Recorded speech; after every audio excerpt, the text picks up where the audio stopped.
Good morning, everybody. Sorry for the delay in responding to this comment. One of the main reasons, really, why I waited so long was because my car was making so much noise. Right now, I'm not driving my car. I'm driving my mom's car because my car's in the shop. And this little fawn deer doesn't know what to do with herself here. She was. Baruch Hashem, she made it through. I had to slow down, so it was really quiet. That wasn't expected. But let's look at this comment, our good friend David Barnes here mentions that this is an issue that a few people brought up. This was a comment on the video I made after the passing of Pat Robertson. And again, that was a video that I was having a hard time, trying to get to make. And I can't guarantee that I really have a good answer for this, but let's go through this and see what comes out, because that's a lot of times how I make these videos. So it says, I see a few have commented already about this, and I'm wondering if the rabbi could discuss or comment on this idea of people leaving Christianity for Judaism as a fulfillment of the prophets regarding the return of the lost tribes, as well as the idea that Christianity has itself served as a bridge to the return of the lost tribes as claimed by some messianic groups. Thank you, Rabbi. And, we can actually, I think I might have enough reception to look at some other comments. Here we go. 10 men are the lost tribes of Israel. Let's see. Alright. And we are waking up to who we are as the dry bones of Ezekiel to form the whole house of Israel. It's happening all around the world. We're coming out of the churches and living Torah from Betty Mitchell, 4349.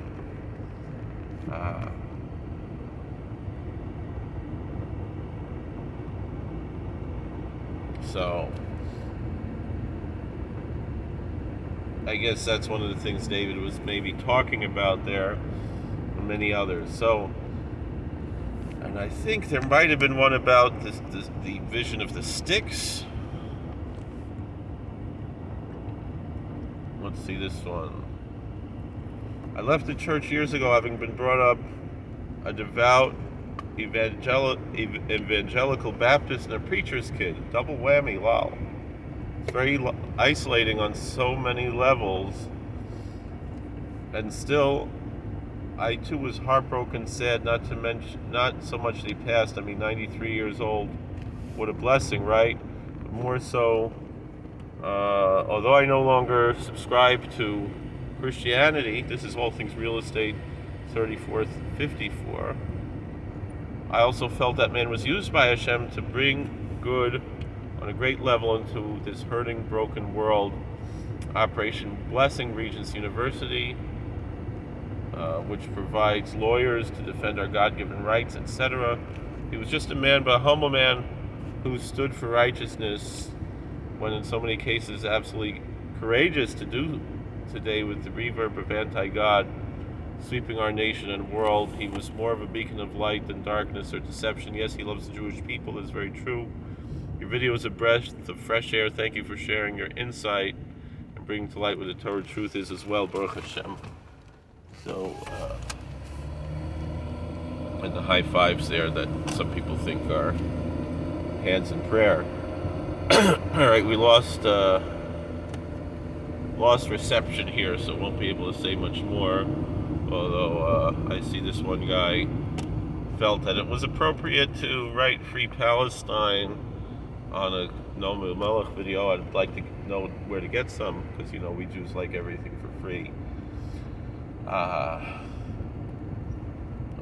think on The Simpsons they said they had legalized gambling because they saw a bumper sticker that said Free Tibet.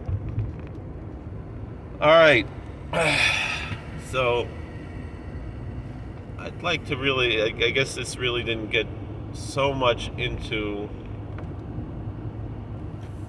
this main question that David had about the 10 lost tribes.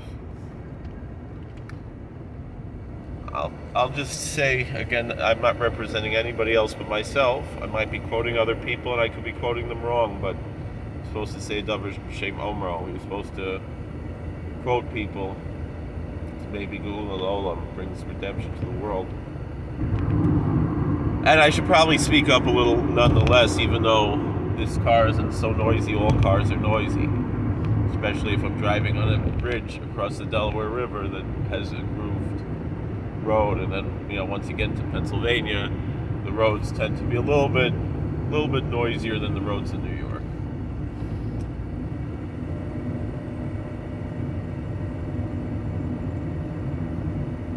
So the first thing I have to say, and again, so the one thing, it's interesting how it was referenced there to the dry bones of Ezekiel, and I believe I made a reference to Zechariah. I don't remember, the video made it a month ago. And then beyond that, we also have the other vision of Ezekiel of the sticks coming together, which I know is very prominent in Mormon teaching or LDS teaching.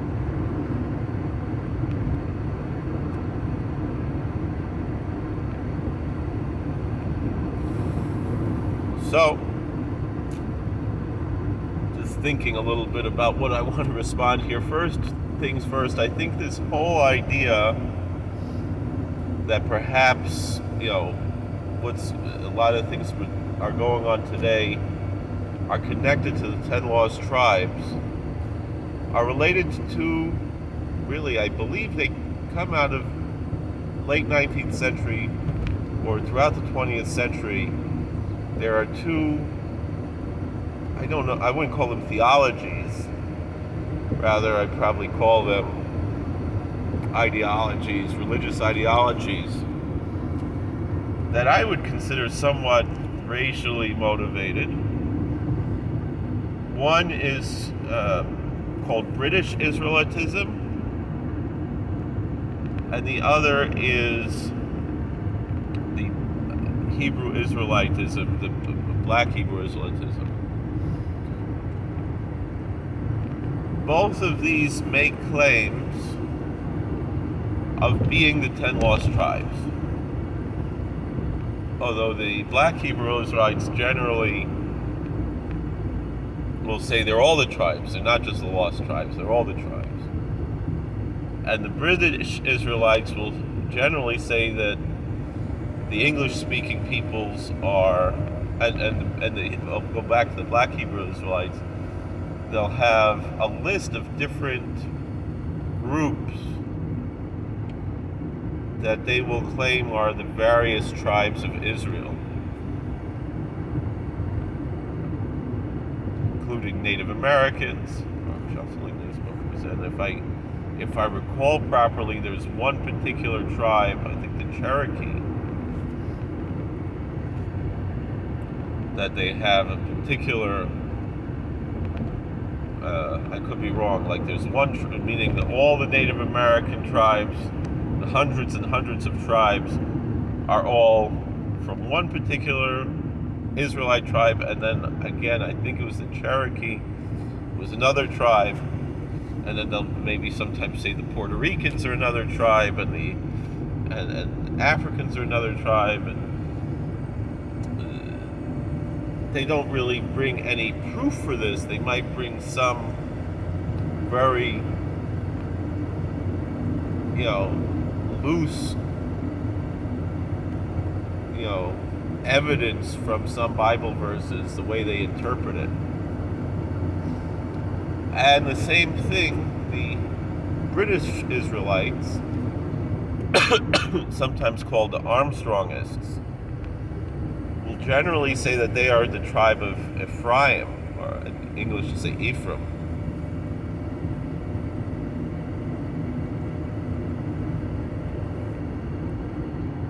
And that really all the English-speaking peoples, the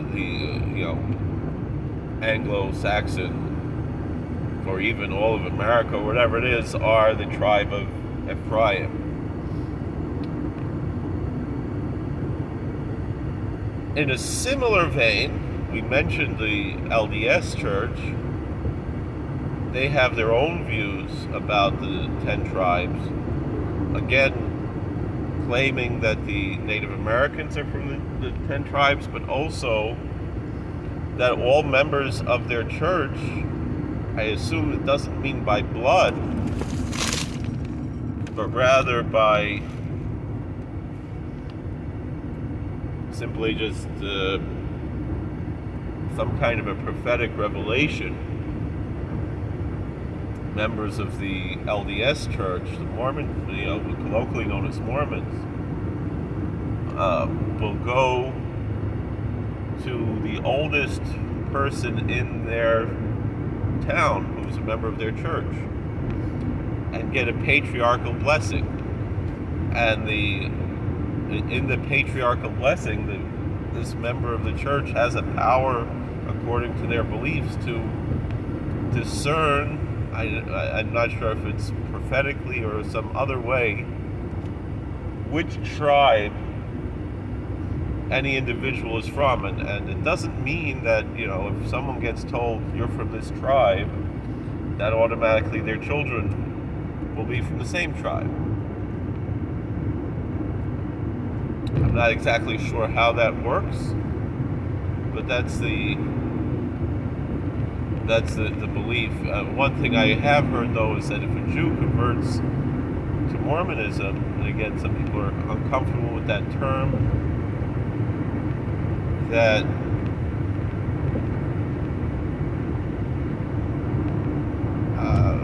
he or she will be told that he or she's from the tribe of Judah. I'm wondering if, their name is Levin, and they're actually Levites. Will they also be told they're from the tribe of Judah? All these things are interesting. It's not my place to judge other religions the way they choose to do their thing. From a Jewish standpoint, none of this has really any bearing whatsoever from a traditional standpoint of the Torah Jewish faith. The return of the 10 lost tribes happened already, because when the exile came back, there was members of each of the tribes there, and they became integrated into the Jewish community. This term Jewish really comes from the separation of the kingdom of Judah and the 10 northern tribes, meaning anyone from any of the 12 tribes or from Levi that was part of the kingdom of Judah was called a Yehudi, what we now call a Jew. So now you look at Bible translations, sometimes they'll call him a Judahite, or sometimes they'll say a Jew. It's the same word. Yehudi means someone from, not necessarily from the tribe of Judah, but from the kingdom of Judah. And included in that will be converts. And that's something we see very clearly in the book of Esther. Mordecai, who was from the tribe of Benjamin, which was not one of the lost tribes. Benjamin was part of the kingdom of Judah, was called Ish Yehudi, a Jewish man, a man who was a Jew. And then, and that's throughout the book of Esther. It says Mordecai HaYehudi. That's how he's called, Mordecai the Jew. And then in the end of, I believe, chapter 8 of the book of Esther, it says, "V'rabim me'amei haaretz misyahadim." Many of the people of the land, as a verb, would say Jude. That sounds kind of insulting. That's not what I mean. It means that they became Jews. That they converted to Judaism and they were Jews. And so from a biblical standpoint, it's very clear that you can become a Jew.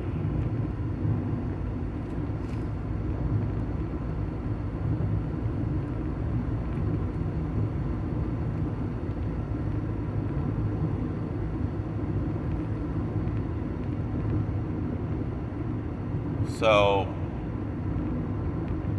because I've heard some people claiming, well, you can convert and become an Israelite, but you cannot become a Jew.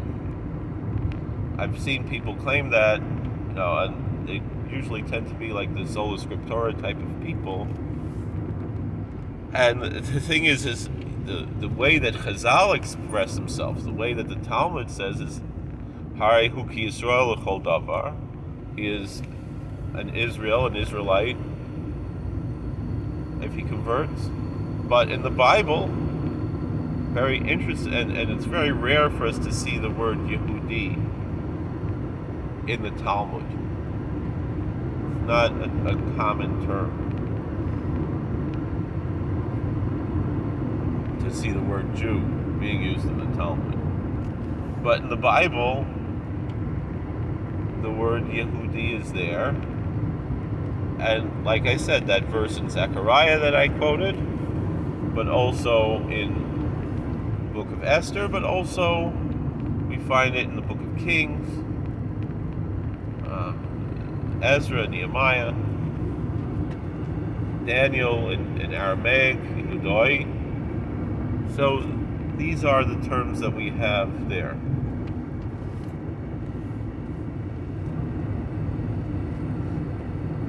So back to this question. So that's the simple answer, is that the 10 lost tribes are lost. And the remnant of each of those tribes were integrated historically before the exile and after the exile into the Jewish community. And that's it.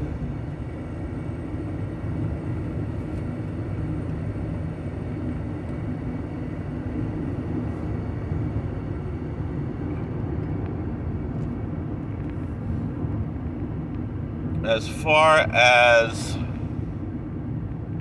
going back into what we were discussing, so what about this prophecy? So again, the prophecy we could say could come true, but nonetheless, we still have legends in the Jewish community about the 10 lost tribes.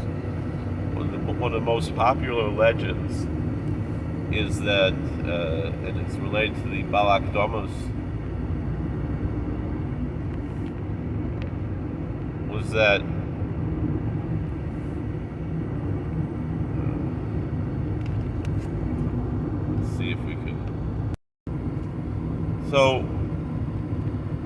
there's this legend about Sambatyon Nahar, that there's a river that throws up stones all week long and you can't go through it, but you can, on Shabbos,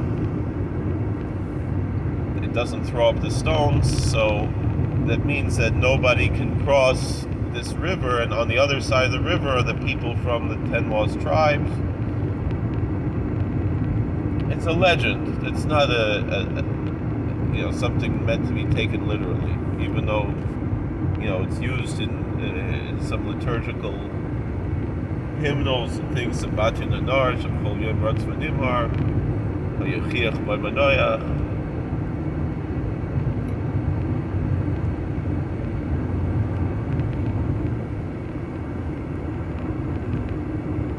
Supposedly this river is somewhere in India. Again, these are old legends that are from times when people didn't really know much about the world. And most likely even legends like that had some deeper meaning and not meant to be taken in a literal form even in those times. So this particular idea, if it's meant in a blood sense, and I find it interesting because there are many people, particularly I would say somewhere around the left, people who are trying to discredit any connection that Ashkenazic Jews have to ancestry in the Holy Land, who will say, oh look, all the Ashkenazim are Khazars who converted. Well, why don't we say then that the Khazars are one of the lost tribes, right? And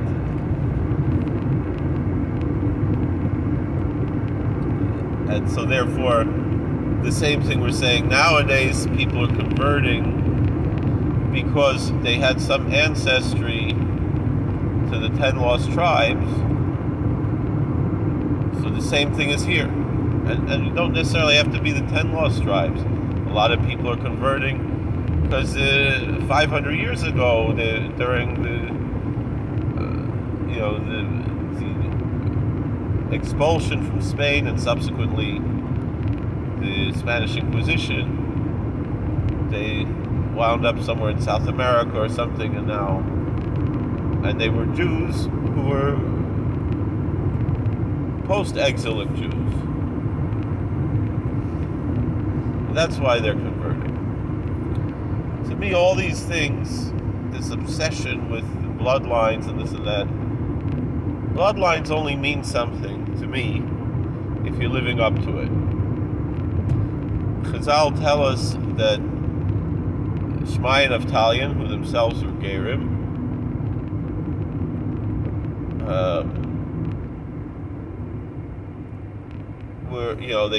they encountered a Kohen Gadol who was rather rude to them about their ancestry. They came from Sencherif. And their answer was, better we who are the children of heathens, but we do the Uvda Daharan, we act like Aaron a Kohen, we act like Aaron the high priest, loving peace and pursuing peace, than you, a son of Aaron, who doesn't act like Aaron. Doesn't matter where you come from. What matters is, what are you doing now? And then beyond that, the ancestry issue is there to humble us.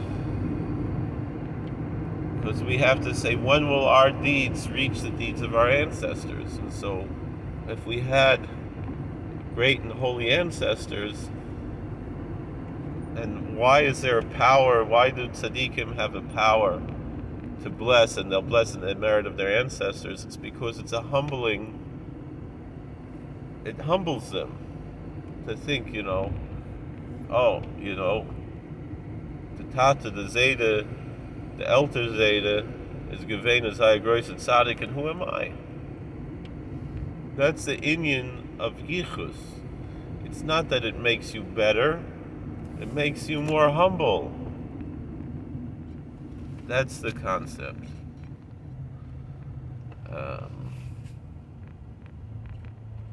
So with all that being said, I could have turned if I saw the guy had a turn signal on. Is it possible that many of the people who are becoming Gerim, they come from the lost tribes? Sure, it's possible. Anything's possible. You go back that far in history, we're all related. I'm not even talking back to Adam and Eve. I'm talking about when you go back 20 generations, 30 generations, 40 generations, you're going to have more ancestors than there were people in the world. Which means you're going to have the same ancestors a few times. Like, I have, alright, Maharal is a Zeta. I'm sure most of you listening, somewhere the Maharal was one of your Zetas. And you go back far enough, and pretty much every Ashkenazi Jew has Rashi somewhere in his ancestry a few times. It's not a big deal. The big deal is that should humble us. And so you're going to go and say every Ger, I'm sure at one of his ancestors somewhere going back was David HaMelech. Not only every Ger, but every human being probably had King David at least once as an ancestor. If not twice or 3 times or 10 times or 100 times. It's not, and to say, and Abraham all the more so. Abraham, Isaac, and Jacob. It's almost certain. It's not that big of a deal. It's only a big deal as if you live up to it. If you see King David,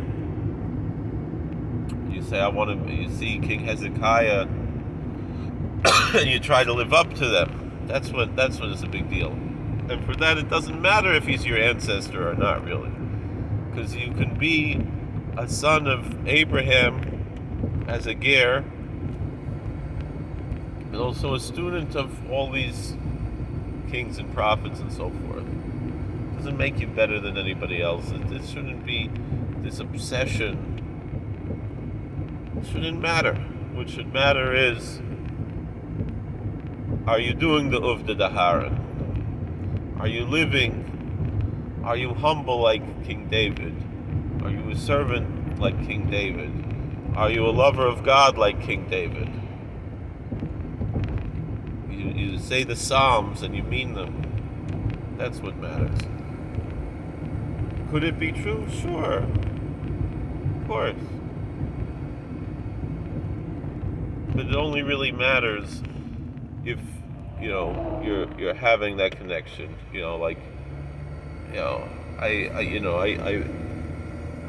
I have a yichus to the Maharal, it only matters if I'm learning the Sifrei Maharal. If I have a yichus to the Chavos Yor, as I do, it matters if I'm learning the Sfarim of the Chavos Yor. It's not about, it's pedigree. It's about being humbled. Masai Yagia Maisai Lamaisai Avoisai. That's what the question is. And that it doesn't matter what your yichus is. What matters is, are you connected to God? That's all that matters. I hope that answers the question. And then certainly, you could have the yichus and not live up to it. The other way around, right? I think the Balatanya had either a son or an Einikel who was a Meshumid. Does it help him that he's a Rebbe Shekin? There's Al-Bazach, but there was someone, a Dejer Einikel, who became a Meshumedis, right?